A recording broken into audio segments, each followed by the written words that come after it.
From Illinois is recognized. How did we get here? December of 2010, the House passed the DREAM Act right here on this floor.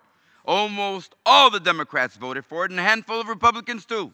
The goal was to legalize immigrants who had grown up in the U.S., achieved education, and had no way of getting legalization status unless Congress took action.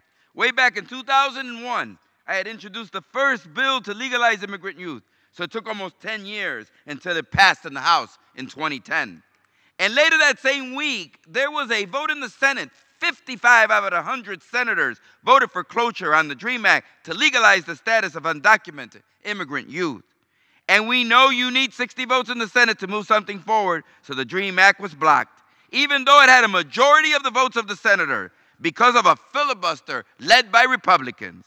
And not just any Republican led the filibuster, but the leader of the opposition to the DREAM Act was none other than the Attorney General of the United States, Jeff Sessions. So yesterday, the president, unwilling to go out to the cameras and announce he was killing DACA program himself, sent Jeff Sessions out to tell 800,000 immigrants, we don't want you here anymore. Included in that announcement was a half-hearted sales pitch for Congress to pass legislation. But remember, when Sessions had a chance to do exactly that, he led the fight to stop it. That's hypocrisy on steroids. So President Obama finally took the only action he could take 2 years later and crafted a narrowly defined program called DACA that has never been successfully challenged in court.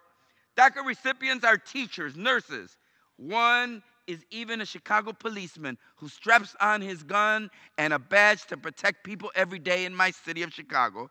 During Hurricane Harvey, dreamers were DACA, were first responders and volunteers and those who gave their lives to save others, like Alonso Guillen of Texas. Look, we want a clean DREAM Act, up or down vote.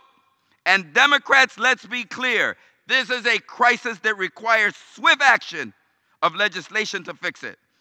As big a priority as anything else we need to pass this month. Our votes are needed on the debt ceiling, Democrats, on this bill, on the CR. And what are we getting for our votes, Democrats? When the CEO of Microsoft says you can only take my dreamers with DACA by coming first through me, that is a challenge to every policymaker in this chamber, and especially to my Democratic colleagues.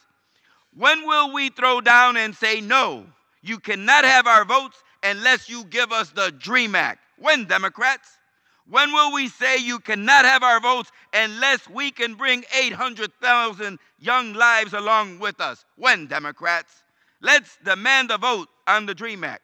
And we can pass it right here, right now, and give our young people, the future of our nation, the safety and the security they need and deserve to contribute to the United States of America. The only country they have known. They are American in everything but a piece of paper. And we should all be ashamed of ourselves by not allowing a vote. 800,000 young people, once, twice, 3 times registered with the government. And what do they get? 6 months, pack your bags and leave. They have pledged allegiance to only one flag, the United States of America, and this country, in this cowardly action, turns its back on them.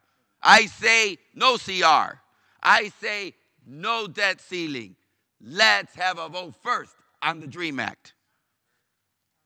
From Massachusetts reserves, gentleman from Georgia is recognized.